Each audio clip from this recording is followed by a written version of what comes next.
Hey guys, welcome back to another heavy metal diecast video, and we've got one here from Corgi, of course, in 1/72 scale diecast. It is a Messerschmitt Bf110, a C4 here, from Zerstörergeschwader 52, which was a heavy fighter unit formed in May of 1939 and operated in the Western Front, of course, and this one is from France.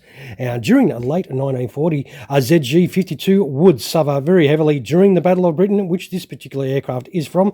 This one was at the time piloted by Hans Munich, and this craft would then eventually transfer to Eberhard Heinlein, after ZG-52 was also renamed ZG-2, of course, and he was a grouping commander that would then actually be killed in a non-combat flight in September of 1940, which is unfortunate, but this does look pretty cool. I grabbed this off a seller for $125, and I thought there's not too bad a price for this. It does look like an older one, so what we'll do is we'll stop waffling on and get this bloody box open and have a real good look at this Messerschmitt Bf110. I do love myself a little bit of twin action. Twin engine action, I should say. Alrighty, here we have this Messerschmitt out of the box, and it does come with a normal collector card. There is 2,000 of these, so a very limited run. So if you want one, we'll turf that out of the way.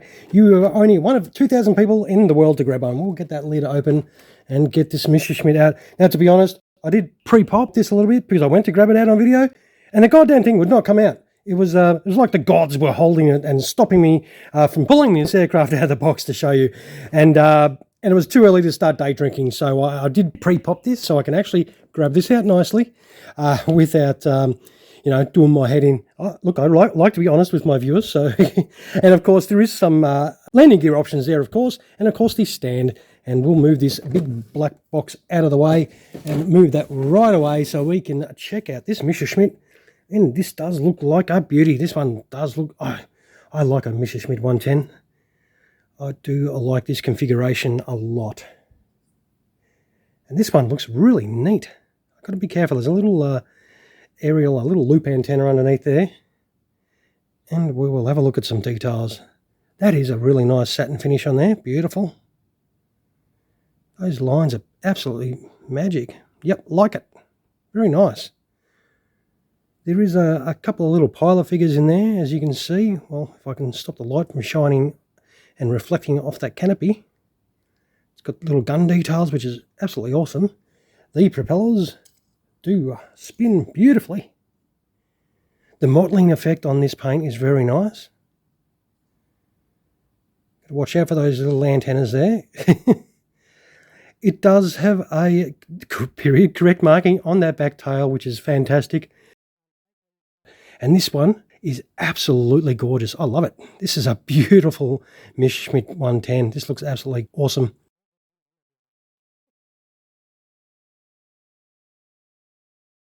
What we'll do is we'll turn it over. I'll see how awkward I can make that.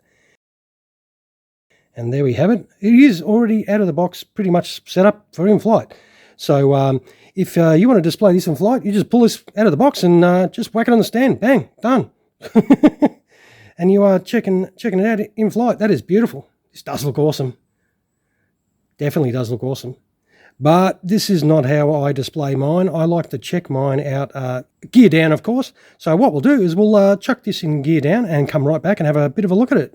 All right, here we have this 110 all set up for a gear down, and it's a very straightforward process. You just put the gear bay doors on either side, drop a module in, gear bay door on either side, drop a module in, and that is the main landing gear all put on. Of course, the tail wheel was already on there. It is in a fixed position, and these roll. So I haven't pushed the gear bay door all the way home, as you can see a little bit of a gap there, mainly because I'm putting this back in the box after the video, because I have not got any cabinets yet and I don't have any space left. So at the moment when I do some videos, I pack them back in the box, so I can't have these on display yet. I will be rectifying that soon and getting some display cabinets. Of course, if I can stop buying die-cast models, I will save up the money for some cabinets. But every time I get some money for a cabinet, I buy more models. But yeah, I reckon this is a pretty cool looking unit, of course. And what I forgot to show you, of course, while we had it in wheels up, was the stand application, which is just straight in that hole, of course. It does have the elongated section on that for these. And then you just plonk it on the deck and you are job done in that respect. And that is how she will look if you had it gear up and in flight, of course. And I reckon this is another pretty cool looking Messerschmitt Bf110 from Corgi, of course.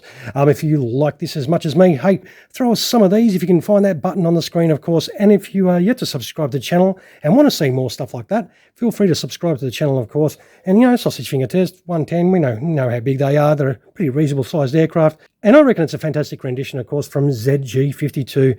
All right, guys, thank you, of course, for watching on the video. I will take some happy snaps of this, of course, and chuck them up at the end of the video, and you can check them out without these fat-ass fingers in your face. So, speaking of face, I will get my face to shut up and end this video. All right, guys, once again, thank you for taking the time for checking out another one of our videos. I really appreciate it. All right, guys, you all have a fantastic rest of your day. Cheers, guys.